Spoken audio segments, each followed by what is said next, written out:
Hey soldiers, if food and gas prices seem expensive to you right now, I've got news for you. You'll look back on these prices in a short time and think, the good old days. Our lives are set to undergo a major change, and most people, in fact, the majority of the population, doesn't know or doesn't care about what's occurring. But they will care. Oh, they will care. Ah, the good old days. Relatively cheap and plentiful gasoline to run our cars and enough energy to have better climate control than the kings and queens were capable of just 100 short years ago. And the food. If all you can eat were a country, well, those days are fading fast, and it's going to take quite some time for them to come back if they ever do. In this era where it's basically game over for the type of Western abundance that we've become so accustomed to, there are still ways to achieve financial independence. In fact, for many of you, including you, this might actually be the best opportunity in a generation to actually prosper. Stay tuned to the end of this video and you're going to find out why I think that this is such a golden opportunity for you to make a lot of money.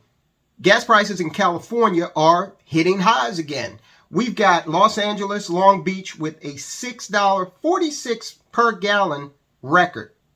Orange County, $6.42 per gallon. And San Bernardino, drive down there and you can get it cheap for $6.32 per gallon. But that's not the real problem. The real problem is in natural gas. Now, why is natural gas so important?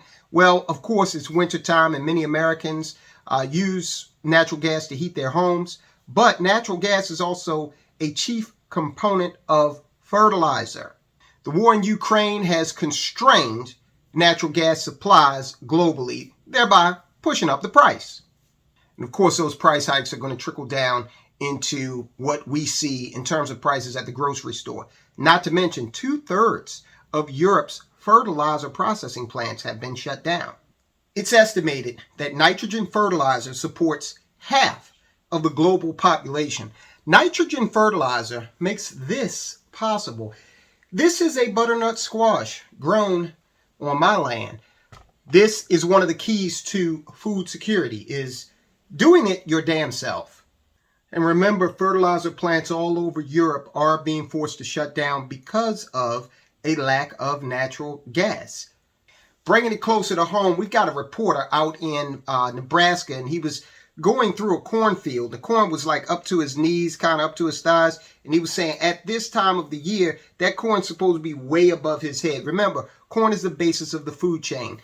Cows, pigs, chickens eat it, we eat them. So if we don't have the production capacity because fertilizers are not as widely available as we need them to be, then that trickles down to a food shortage. Keep in mind, we often go through the information infrastructure, how important the industries of power, communication, commerce, and transportation are. We're seeing that when you have this power issue, that you can't power production, it trickles down into things that are indispensable. Food production, for example. This is another example of something that I've grown on my land. Keep in mind, I'm emphasizing this to you. This potato is filled with calories. That's why we did potatoes and butternut squash, because on the one hand, we got calories, and on the other hand, we got dense nutrition. Now, what we do with these is we dice them up, freeze them, and they're versatile. Butternut squash, you can do a lot with it. And it's a great accompaniment to many, many meals, okay? So starch and vegetables. Think about it, guys. We talk about it all the time, how you need to get in touch with a community garden. If you're living in an apartment, I'm telling you, there's a community garden somewhere that's accessible to you. Maybe you want to start a plot or 2 or 3, enough so that you can maybe not replace all of the calories you need, but definitely supplement them. That is one way that you can control cost and make sure you got something to eat. That's where we're going right now, is wealth being measured in whether or not you can actually get your daily allowance of calories. Now, I think we can safely assume that the cost of gasoline is going to continue to go up. Everybody out there has a story. When I started driving, gas was this. Well, when I started driving, gas was 99 cents per gallon. Okay, it's, hundreds of percent more than that now. I'm sure everybody has that same type of line of thinking they can fall back on. So if we don't see a decrease in gasoline prices, then we're going to see higher prices for food, because food, if you don't grow it, has to be brought to the grocery store where you buy it. You can also take a look at community farms. Okay, there's probably one near you where they have cut that transportation out because they're growing it. Then they're taking it out front, putting it on a table and selling it directly to you. That's an alternative, maybe a more nutritious alternative as well. So we've established that if the cost of gasoline continues to go up, then naturally the cost of food is going to go up just based on transportation. But if we're also looking at a lack of natural gas to create these fertilizers, then that's another cost pressure on food. You've got to take control of your own food security some way, somehow. I've given you one way to do that by doing the work yourself. All right, so we've already been talking about ways to prosper economically, because you can't think about making money if you're looking at your significant other and they look like a turkey, and then, they're looking back at you and you look like, sausage and eggs. You know how that used to occur on Tom and Jerry when they got hungry? You can't think of anything if you are at a deficit of calories. So now let's use the calories that we have to think about how to prosper, how to use this situation to prosper economically. Now, the temptation is there to go ahead and just sell everything, just to abandon the markets. It's just not worth it, right? Wrong. All right, I'm recording this on October 16th of 2022. The S&P is down year to date 25.3%, but that's nothing compared to what it lost 2007 and 2008 in the Great Recession. It lost 50%. Imagine going to bed one night and you've got $1 million in your accounts, and then waking up the next morning and you've got $500,000 in your account. Yeah, that can be emotionally taxing, I would imagine.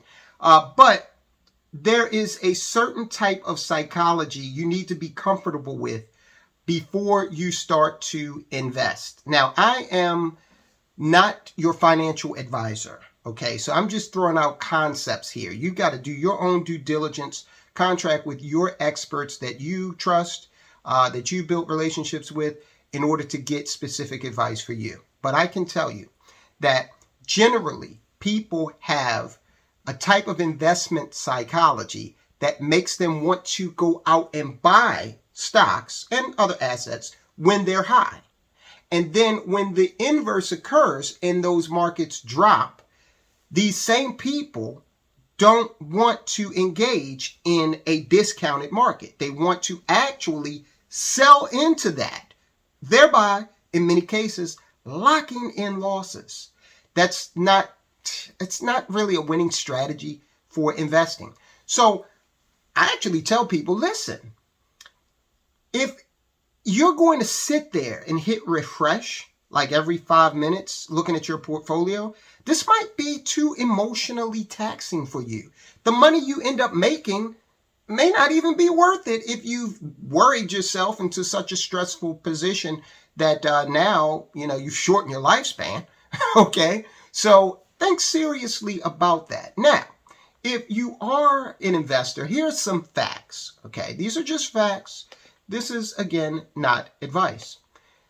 You can do 3 things in a market like this. Now, remember, in 2007, 2008, we had a 50% drop off in the markets.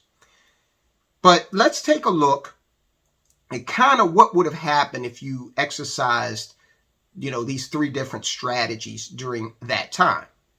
Now, before we do that, I want to stress that during the 2007 to 2009 period, the market lost 55.2%.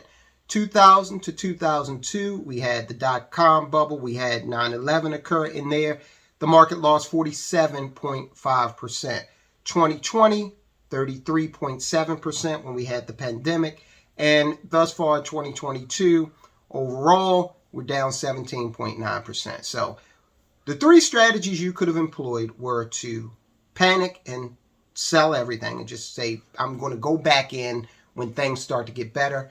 You could have held on and just continued your regular investment strategy, dollar cost average, or you could have swung for the fences and said, you know what, this might be an opportune time. If the world ends, I'm not going to need stocks anyway, so let me double down. Those are the three strategies you could have employed throughout those periods. Now, let's say that you started investing in 1998. We're going to take a long-term view of this because this channel focuses on long-term investing. We're not traders here. Okay, we focus on assets that appreciate over time and also kick off an income.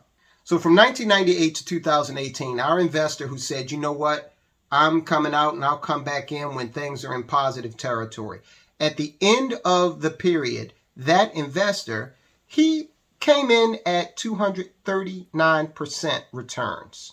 Okay, so not bad, right? But could he have done better with a different strategy? Well, our investor who continued to invest as per usual didn't sell out, didn't try to, time the market or anything like that. That investor had returns of over 300%.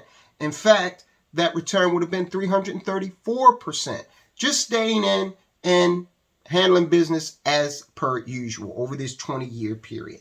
Now, for our investor who swung for the fences and doubled down into a falling market and was able to actually purchase more because prices were at a discount, well, she came in at 376, almost 400% of a return on investment using that strategy. So just the facts, okay? This is what happened. When you're in the moment, of course, it may seem daunting. It may seem like it's the end of the world. But again, if it is the end of the world, guess what? You don't have to worry about money anyway. If a meteor hits the planet, you're not buying your way out of that. So those are a couple of strategies that you should take a look at. Grow your own food. If you're panicking as you're watching the market drop, also understand that your risk profile needs to be measured against your investment objective. So if you're an older investor, if you're someone nearing or in retirement, of course, you're not going to be one of these people that are out there investing in these, stocks that are volatile and risky. If you own stocks at all, okay? Now, if you're in your 20s and you're just starting out, of course, you've got a whole different risk profile, and you might want a dollar cost average into something that is seen as a bit more risky, but with higher reward potential to take advantage of all the time that you have between now and the point at which you need the money, retirement, okay? Especially if you're going into a qualified account. We've got some issues with the qualified accounts that we'll go over in another video. But if you're saving for retirement, if you're saving for, to start your own business, all of these different objectives have different methods by which you will invest. And you need to research that and make sure you are investing in accordance with those goals. All right, Europe. You're going to have a cold and dark winter, quite probably. We love you. We know that the people of Europe and the policymakers of Europe are two different groups, just like here in America. Europe is going to have a cold, dark winter, but we can also make it profitable, guys. To all of our friends and subscribers throughout the world, watch this video. It talks about how we can bring opportunity, snatch it from the jaws of challenge. All right, guys, I'll talk to you soon.